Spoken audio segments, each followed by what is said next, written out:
नमस्ते सभी को। मित्रों, वैचारिक मंथन एक्स ईमान वाला यूट्यूब चैनल पर मैं आपका साथी आशीष चौरसिया आप सभी का हार्दिक स्वागत एवं अभिनंदन करता हूं। मित्रों, बिहार के रहने वाले शाहिद जी के साथ हुई हमारी पिछली बातचीत तो आप लोगों ने सुनी ही होगी। अगर ना सुनी हो तो ऊपर दिख रहे आई बटन पर क्लिक करके आप हमारी पिछली बातचीत को अवश्य सुनिए, जिसे सुन के आपको पता चलेगा कि शाहिद जी पिछली बातचीत में अपनी कुछ इस प्रकार से बड़ाई बता रहे थे। अच्छा देखिए, हमारे कुरान में एक बात और बता रहा है। पता नहीं आप लोग के रामायण में और ये गीता में क्या बताया गया कि नहीं बताया गया। जो मतलब उसको आप चेतावनी दो या समझाओ। जिसके बाप दादा, बुरा नहीं मानिएगा, हिंदू ही थे, उसको बोलो कि तुम मुसलमान बनो। तुम में अगर दम है तो इसमें गलती निकाल के दिखाओ। मैं तो कितने पंडितों को कलमा पढ़ाया है। अरे कई लोगों को भी लोगों ने पढ़ा मेरे कहने पे। और वक्त आएगा तो आप भी पढ़ोगे ला इलाहा इल्लल्लाह। तो ट्रिनिटी टॉक नाम की हमारी इस व्हाट्सएप वार्तालाप श्रृंखला की अगली कड़ी आज मैं आप लोगों के समक्ष रख रहा हूं। आप सब भी सुनिए एवं विचार कीजिए। आशीष भाई, मैंने आपका नंबर व्हाट्सअप नंबर चेंज कर दिया है।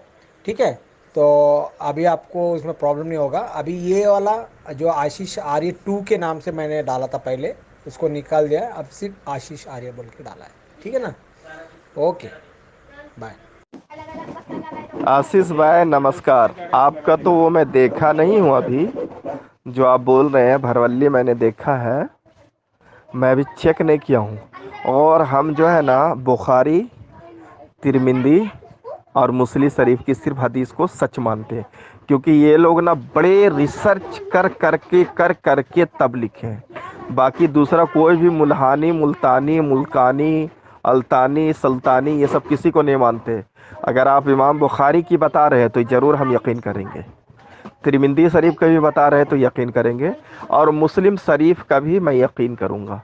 तो ज़रा देख लेते हैं खोल के जो आप बोलना चाहते हैं। ये हरगिज नहीं हो सकता है जो आप बोल रहे हैं ना भाई। It is a impossible. बगैर देखे हुए मैं बोल रहा हूँ। मैं जब तसरीह करूँगा ना तो आपको सब समझा दूंगा। कितनी मिसालें देने का आपको भाई, कितना समझाने का। अरे इतना तो अगर पत्थरों में भी पानी डालते ना तो उसमें भी पौधा आ जाता। लेकिन क्या पता कौन सा शैतान आप लोगों के ऊपर सवार है, यही नहीं समझ में आ रहा है। एकदम शैतान पूरे अपने कैप्चर में लिए हुआ है आप लोगों को। ठीक है, देखेंगे। Today is a Friday so I am not getting time today, but I will see tomorrow या maybe day after tomorrow, because first of all I have to take Bukhari Sharif, इमाम Bukhari की मुझे किताब देखना पड़ेगा ना। I don't have that book, so I will see. But मैं बगैर देखे हुए बोल रहा हूँ, इट इज़ ए नामुमकिन। ऐसा हो ही नहीं सकता भाई। जिस मोहम्मद के वास्ते पूरी दुनिया बनाई गई है, आप उसमें ऐब निकाल रहे हैं आशीष भाई। देख लेते हैं जरा कितना पावर है। इधर आप प्यारे जिगर आजमाए, तुम तीर आजमाओ हम जिगर आजमाए। इधर आप प्यारे हुनर आजमाए, तुम तीर आजमाओ हम जिगर आजमाए। भाई जी आ गए ना लाइन पे। जैसे कि आप उन चीज़ों को नहीं मानते, उसी तरह से ये गणेश जी की और जो भी पाखंडवाद वाली कहानियाँ हैं जिन पुराणों में लिखी गई हैं, हम उन्हें नहीं मानते। ये बात मैंने केवल आपको ये बात बताने के लिए कही थी। ठीक है, कि जैसे हाँ, आप मेरे ऊपर कह रहे हो कि भैया मैंने तो आपसे पूछ लिया गणेश जी के बारे में, तो आप कहने लगे कि आप उसे मानते ही नहीं। आखिर मैंने भी तो पूछा, आप भी तो कह रहे हो कि नहीं मानते उसे। तो उस प्रकार से है भाई कि जो सही होगा उसे ही मानेंगे। ठीक है, केवल ये बात की वजाहत करने के लिए मैंने आपको ये बात बताई। हालांकि अगर आप वो चेक करना चाहें तो हो सकता है, और कई सारी और भी हदीसें हैं जिनको कि शिया लोग मानते हैं और सुन्नी लोग नहीं मानते। ये भी आप दोनों मतलब मुसलमानों के दो बड़े फिरकों में लड़ाई होने का कारण है। कई सारी मुख्तलिफ हदीसें हैं भाई। तो केवल और केवल मेरा ये बात बताने का मकसद यही था कि भैया जैसे आपने कहा कि भैया आप तो गणेश जी को फटाक से बोल दिए कि मानते ही नहीं, तो मैंने जो रेफरेंस दिए थे किताबों के, मुझे पहले ही पता था कि आप उसे नहीं मानोगे। और ये बात मैंने इसी बात की वजाहत के लिए कहा था कि जैसे आप उसे नहीं मानते, उसी तरह से हम भी उन्हें नहीं मानते जिनमें गणेश जी और फलाना ढिमकाना और पाखंडवाद की बातें लिखी हैं। समझे? धन्यवाद भाई। ठीक है, अच्छा लगा आपकी बात, लेकिन आशीष भाई मैं क्या बोलना चाह रहा हूँ कि वेद को मानते हैं। आप बोले हम वेद को मानते हैं, सनातन धर्म। वेद की बातें मुझे भी बहुत अच्छी लगी और उसमें पूरी सच्चाई है। हाँ, पूरी सच्चाई है। बट सच्चाई तो है, नो डाउट, और बहुत रिसर्च और एक एक बारीकी करके उसको मतलब निकाला गया है। साइंटिस्ट भी मानता है उसको, नो डाउट, साइंस भी से भी मिलता है। बट ये किताब आशीष भाई पूरी दुनिया को चलाने के लिए नहीं है। ये किताब से पूरी दुनिया नहीं चल सकती। क्रिएटर क्योंकि श्री दयानंद जी हम लोगों को नहीं है ना भाई। हम लोगों को पैदा करने वाले श्री दयानंद जी नहीं है। श्री दयानंद जी के गुरु ने बोले जो भारत में गड़बड़ चल रही है उसको सुधारो आप, और उन्होंने सुधारा। बॉम्बे में भी जाके सुधारा, मथुरा में जाके। मेरे भैया, यही कहा जाता है कि जब ना पता हो किसी विषय में तो गलत जानकारी नहीं देनी चाहिए। ऋषि दयानंद जी ने क्या नाम से वेद नहीं लिखे हैं भाई, उन्होंने सत्यार्थ प्रकाश लिखा है, वेद नहीं लिखे हैं। थोड़ा सा अपनी जानकारी को करेक्ट कीजिए, ठीक है? और जहाँ तक रही बात कि आप कह रहे हो कि वो सारी दुनिया को चला नहीं सकती है ये वो, मैं कह रहा हूँ कुरान पे बात कीजिए ना। कुरान क्या पूरी दुनिया को चला रही है? हाँ, अगर चला ही रही है तो जो जितने भी इस्लामिक कंट्री 56 हैं उनका क्या हाल हुआ पड़ा है देखिए ना। वो लोग तो कुरान को ही मानने वाले हैं, क्या तबाही मची हुई है। आखिर वो लोग तो उसी को मानते हैं, लेकिन तबाही पूरी मची हुई है सिवाय अरब को छोड़ के। अरब या फिर ये क्या कहते हैं, एक दो कंट्रियां छोड़ दें तो थाईलैंड वगैरह छोड़ दें तो अधिकतर में वहीं कत्ल गारत फैला हुआ है और सब मानने वाले कुरान को ही हैं। कहाँ मतलब किस प्रकार से बात कर रहे हैं कि भैया पूरी दुनिया को चलाएगा? और जहाँ तक रही बात वेद की, तो आप जो कह रहे हो कि साइंटिस्ट ने माना है, ठीक है, जो भी है। आप मुझे अच्छा लगे इसलिए बोल रहे हो, लेकिन मैं सच्चा लगे इसलिए बोलता हूँ, क्योंकि वो सच होता है। और ठीक है, देखते हैं। बाकी आप वेदों के बारे में थोड़ी जानकारी लीजिए भाई, क्योंकि आपको पता नहीं है, और पता ना हो तो किसी को गलत इन्फॉर्मेशन ना दीजिए। महर्षि दयानंद वेदों के लेखक नहीं थे। हालांकि वेदों को भी ऋषियों ने ही लिखा था, लेकिन महर्षि दयानंद ने नहीं लिखा था। एक तो भाई मैं थोड़ा सा यहाँ पे दुविधा में हूँ, कंफ्यूज हूँ कि आपने पहली बात तो वेद पढ़ी नहीं है। ठीक है, सच बताइएगा, आपने वेद पढ़ी नहीं है। मैं दावे के साथ कह सकता हूँ, अपना मोबाइल दांव पे लगाने को तैयार हूँ। आपने वेद पढ़ी नहीं है, वेदों के बारे में आपको ज़रा सा भी पता नहीं है भाई, और फिर भी आप कह रहे हो कि अच्छा है। मैं कभी भी, चूँकि मैं उसको मानता हूँ इसलिए आप भी कह दो कि हाँ बहुत अच्छा है, ऐसा नहीं है। मैं हमेशा सोचने समझने की बात पर यकीन करता हूँ, क्योंकि वेदों में और हमारे शास्त्रों में और हमारे ऋषि मुनियों का कौल है कि यस तर्केन अनुसंधे सधर्म वेद नेत्र है, कि किसी भी चीज़ को तर्क की कसौटी पे तौलो, अगर सही लगे तो मानो, अन्यथा छोड़ दो, क्योंकि हमने तुम्हें दिमाग दिया है ना। तो उस हिसाब से किसी भी चीज़ पे सोचने समझने की बात कही गई है। बिना सोचे समझे किसी पे अपनी राय मत बना लीजिए। और आप भाई ज़बानी तौर पे भले कह रहे हो कि वेद बहुत अच्छा है या फिर जो भी है, लेकिन आपने उसको पढ़ा नहीं है।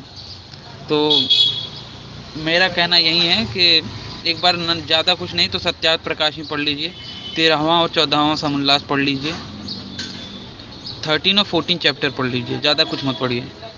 सत्यार्थ प्रकाश का 13 और 14 चैप्टर पढ़ लीजिए, आपको जानकारी मिल जाएगी भाई। इवन असत्य क्या है ये तो पता चल ही जाएगा, सत्य बाद में आप पता करते रहिएगा, उसके लिए भी हम सहयोग करेंगे। और जहाँ तक रही बात, आपने वेद पढ़ा नहीं है, मैं गारंटी के साथ कहता हूँ भाई।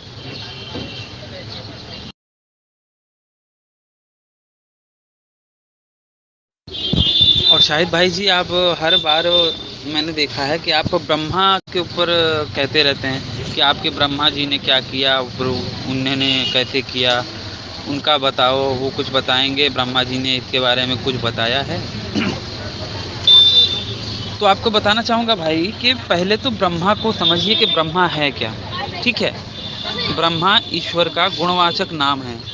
ओम खम ब्रह्म पुनातु सर्वत्र, जो सर्वत्र व्याप्त है, कण के अंदर भी है, कण के बाहर भी है, वही ब्रह्मा है, वो जो निराकार है। ठीक है, उसे ही ब्रह्मा कहा जाता है। और जो लोग पाखंडी लोग बताते हैं उनका 4 मुंडी है, ऐसा है वैसा है, वो सारी चीज़ें गड़बड़ हैं, वो पाखंड हैं। ठीक है, अब बात करते हैं निराकार की, कि ब्रह्मा तो निराकार है, ओम खम ब्रह्म पुनातु सर्वत्र, और सर्वत्र व्याप्त है। लेकिन आपके ईश्वर, मतलब आपके, यहाँ पे मैं आपका कहना चाहूँगा, क्योंकि कुरान में जो बातें बताई गई हैं वो सच्चाई नहीं है उसमें। आप कहते हो कि जो खुदा है वो निराकार है, लामुजस्सिम है, उसका कोई अक्स नहीं है, उसका कोई आकृति नहीं है। ठीक है, कैसे है ना कि वो ना उसका कोई बाप, ना वो किसी का बाप, ना उसका कोई बेटा, ना वो किसी का बेटा, ऐसे ही है ना आयत में। तो उस हिसाब से देखा जाए तो कुरान में कई जगह पे बोला गया है। अगर आप सूरह बकरा 36 के बाद पढ़ना शुरू करेंगे तो उसमें अल्लाह ताला खुद कहते हैं आदम से, ये सॉरी इब्लीस से, कि भैया तुझे किसने मना किया इसका सजदा करने से, मतलब आदम का सजदा करने से, जिसे मैंने बनाया अपने इन हाथों से, इन हाथों से। ठीक है, और वो सब तो ठीक। अब आपके सैकड़ों मौलानाओं की तकरीरें हैं, सैकड़ों, और मुझे पक्का यकीन है कि आपने भी सुना होगा। कहते हैं कि अल्लाह अर्श पे विराजमान है, अल्लाह क्या नाम से जन्नत में है। ठीक है, अब जब वो जन्नत में है तो उसका कोई रूप होगा तभी तो वो जन्नत में है। हम तो कहते हैं भैया वो हर जगह पे है ईश्वर, लेकिन आप कहते हो कि वो जन्नत में है, तो जन्नत में है तो मतलब उसका आकार हुआ। तो ये कहना कि भैया उसका कोई आकार नहीं, वो लामुजस्सिम है, ये तो गड़बड़ बात हुई ना। यहाँ तक कि शब मेराज में जब हुजूर गए थे बुराकुल नबी पे बैठ के शब मेराज की रात को, तो अल्लाह से ही मिलने गए थे ना। अब क्या, अगर जो निराकार होगा तो उससे मिलेंगे कैसे भाई? अगर वो निराकार है और अगर आप लोग कहे ये मानते हैं कि भैया ज़र्रे ज़र्रे में खुदा का नूर है, तो भैया मतलब तब खुदा क्या नाम से वहाँ पे नहीं था, एक जगह पे मिलने गए। समझिए भाई इस बारे में तो। मित्रों, इसके बाद शाहिद जी ने कई कमेंट किए हैं, जिसके उत्तर में मैंने भी कई कमेंट किए। अब अगर मैं उन्हें समय के क्रम में अपलोड करूं तो कुछ लोगों को समझ में नहीं आ पाएगा, इसलिए मैं उन्हें प्रश्न उत्तर के क्रम में अपलोड कर रहा हूं। जैसे कि शाहिद भाई ने एक बात कही और उसके बाद भी कई सारे कमेंट किए लगातार, लेकिन मैं उनके एक कमेंट पे जो मैंने जवाब दिया है बाद में, उनके कई कमेंट्स के बाद, तो डायरेक्ट मैं दूसरा अपना पहला वाला कमेंट डालूँगा, फिर उसके बाद शाहिद जी का दूसरा कमेंट, फिर उस पर जो मैंने बाद में उत्तर दिया है उसका ऑडियो में डालूँगा। तो इस प्रकार से आपको समझने में भी अच्छा होगा। आशा करता हूँ आप समझेंगे।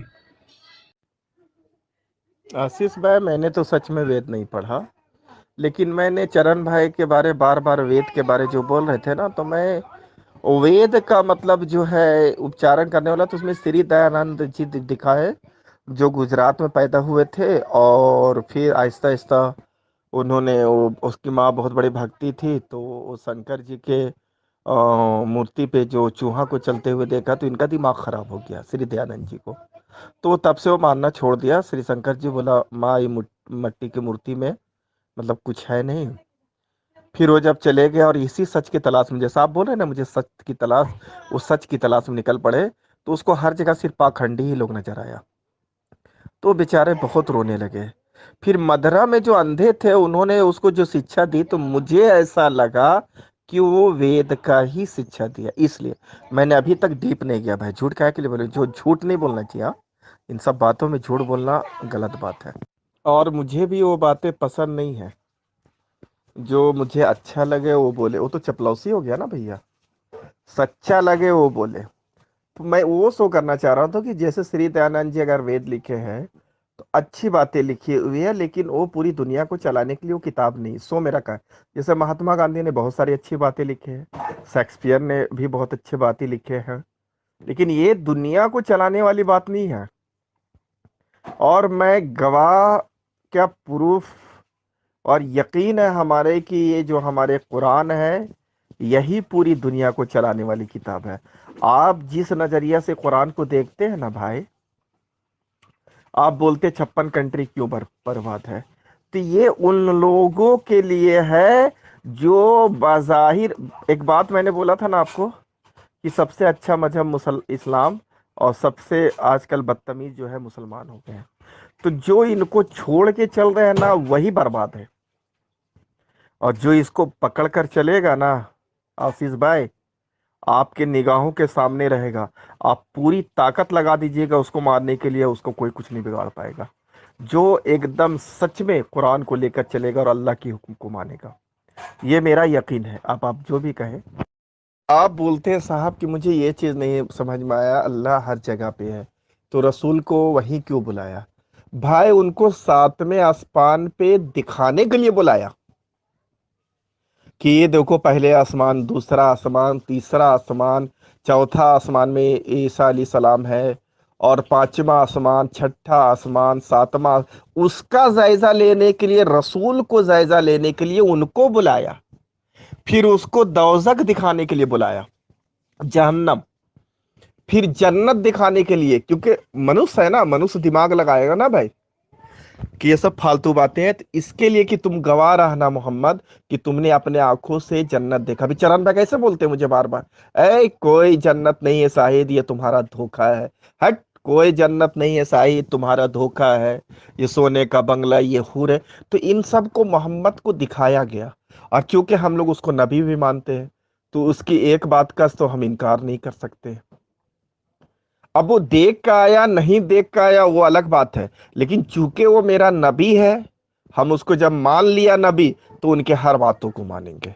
तो इसके लिए बुलाए थे भाई, वो तो यकीनन हर एक पत्ते पे उसकी जादू है। इस कदर पर्दा की चेहरा आज भी नादीदा है, और इस कदर जलवा की हर चीज से सूरत आशकारा। मैंने बोला आप अपनी अंगुलियों को देख लीजिए तो आपको अल्लाह दिखेगा। आपकी आंखों में पुतली जो है ना भाई, उसमें कई हजार बल्ब लगाए हैं, उसको आप देख लेंगे तो आपको अल्लाह नजर आने लगेगा। तो मेरा कहने का मतलब है, और वो भी बात बोले ना आप, जो कि वो शूरा कुल वल्लाहु अहद अल्लाहु समद लम यलिद वलम यूलद वलम यकुल लहू कुफुवन अहद। He is the god, the one. God is the self sufficient, he does not birth any nor he was born.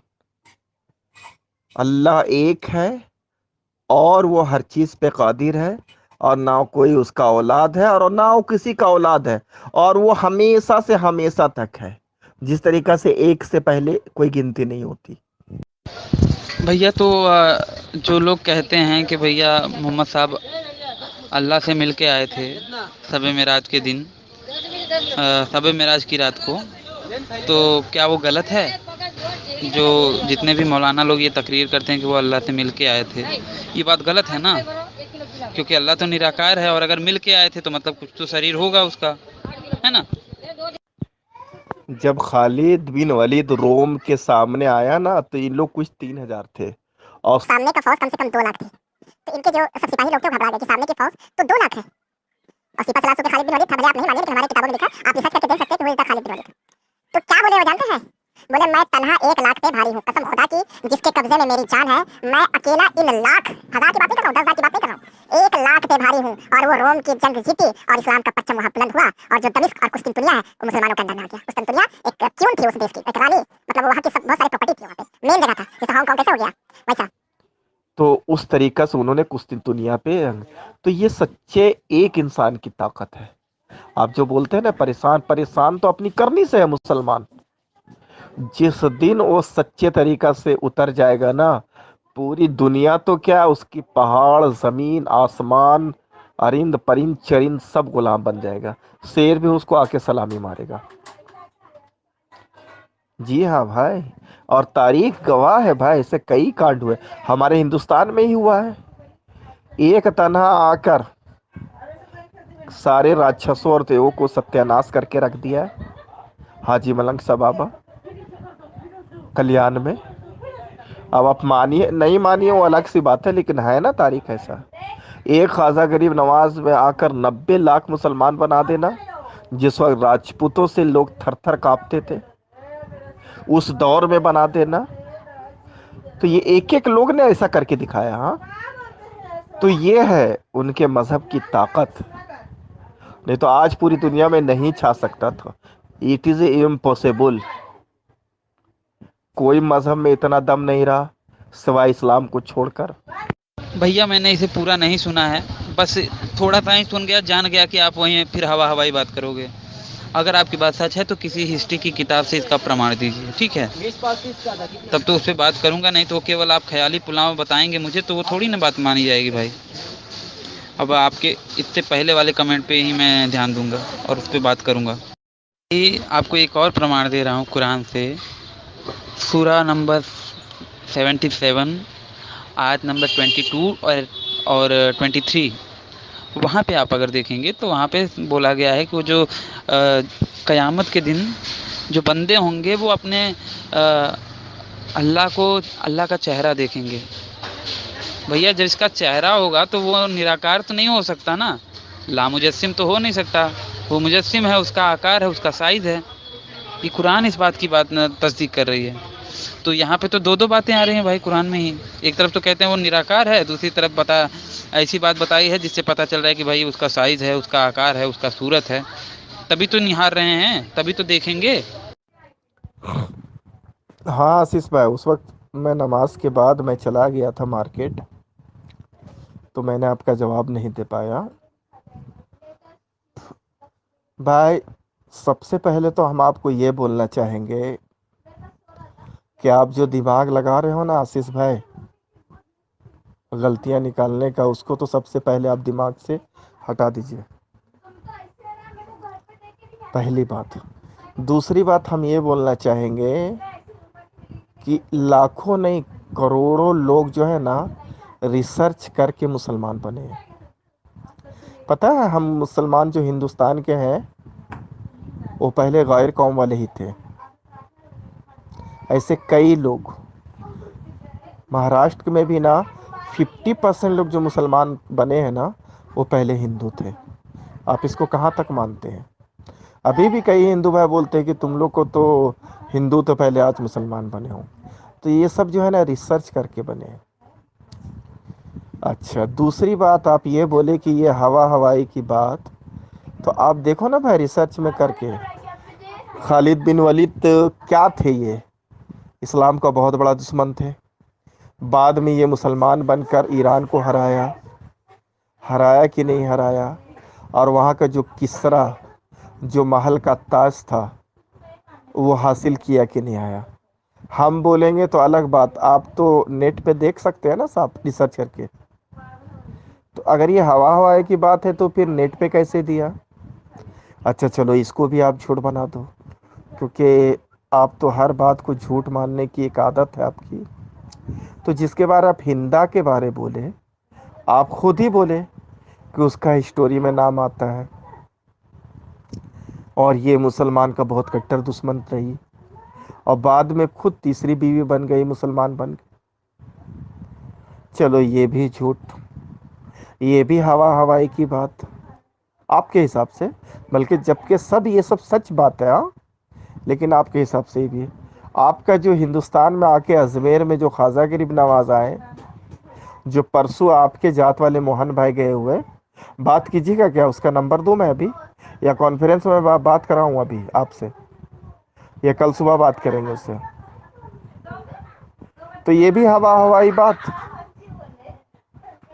तो बात कीजिए कि भाई ये सब हवा हवाई बात है। तुम काशी मथुरा गए होते, तुम अजमेर क्यों गया मोहन सिंह? आप हिंदू होकर। और मैं आज भी आपको प्रमाण के साथ दे दूंगा कि कई हजार लोग उर्स में हिंदू भाई लोग जाते हैं आपके अजमेर, जिसको आपने गलत बात बोला और हवा हवाई बात बोला। कई हजार लोग, हिंदू, मुसलमान से ज्यादा हिंदू लोग जाकर उस दरगाह में जाते हैं और अपनी मन्नतें मांगते हैं। आपको प्रमाण दे दूं? आपका बंबई का ही मेरा एक कारीगर है तेजाराम, बोलो तो उससे भी बात कर लो। आप उससे भी बात करो अगर ये हवा हवाई बात है। भाई यही एक मजहब है जो सच है, आप मानो या ना मानो। मैं तो प्रूफ दे रहा हूं ना भाई, हवा हवाई की बात कहाँ कर रहा हूं। आपके हिंदू भाई ही बोले तो आप इसको क्या मानेंगे भाई? आशीष भाई, आप कितना काट पाएंगे आशीष भाई? आप कोई एक बात काट ही नहीं सकते। सच को आप झूठ में नहीं बदल सकते। नहीं है आपके इतना माइंड में पावर। ये मैं खुला चैलेंज करता हूँ। पहली बात भाई, अगर आपको याद हो तो गलतियां निकालने की शुरुआत आपने की थी। अभी मैंने पूरा नहीं सुना है, थोड़ा सा ही सुन के मैं बता रहा हूँ, तोड़ तोड़ के, जैसे आप कहते हैं ना। बिल्कुल भाई, बात करवा दीजिए मेरी। बिल्कुल मैं बात करना चाहता हूँ, मोहन भाई जो भी हैं उनसे बात करना चाहता हूँ मैं। आपका मोबाइल स्विच ऑफ बता रहा है। आप मोबाइल चालू कीजिए, जो नंबर से मुझे बात किए थे चालू कीजिए। मैं आपको बताता हूँ, 2 आदमी से बात करवाऊंगा। 779888 वाला कौन सा नंबर है? उसमें मैं लगा रहा हूँ, चालू कीजिए। मैं अब भी कॉन्फ्रेंस में बात करवाता हूँ। और आप उनसे पूछिए कि भाई आपको क्या दिखा अजमेर शरीफ में, जो आप अजमेर शरीफ गए हो, जिसके बारे आप मुझे बोलते हैं कि हवा हवाई में बात मत करो। मैं तो चलो दूसरे जात का हूं ना भाई, आपके जात वाले ही क्या बोलते हैं सुनिए आप। भाई मेरा मोबाइल नंबर यही है और चालू है, ठीक है, और मैं उसी से बात कर रहा हूँ। कॉल कीजिए मुझे, आप कॉल कीजिए मुझे। प्यारे भाई आप कॉल कीजिए ना। अभी क्या है, मैं साइकिल चला रहा हूँ तो थोड़ा वो है। देखिए, आप कॉल कर सकते हैं भाई, एक बार कॉल करके देखिए। तो जैसा कि आप कह रहे थे कि कॉल नहीं लग रहा है, तो इसलिए मैं चाहता हूँ कि आप कॉल लगाइए। और अगर मुझसे कहेंगे तो मैं कल सुबह बात करूँगा आपसे, ठीक है। और अगर आप बात करना चाहते हो तो आप अभी कॉल कीजिए मुझे, और मेरा ये नंबर चालू है मेरे भाई, ठीक है।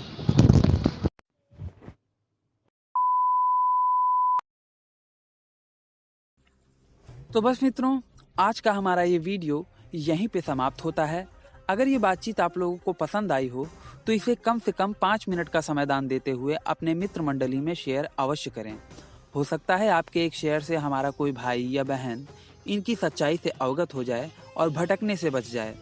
अगर आप सामर्थ्यवान हैं और मुझे मेरे इस कार्य में सहयोग करना चाहते हैं तो स्क्रीन पर दिख रहे QR कोड पर आप मुझे सहयोग कर सकते हैं।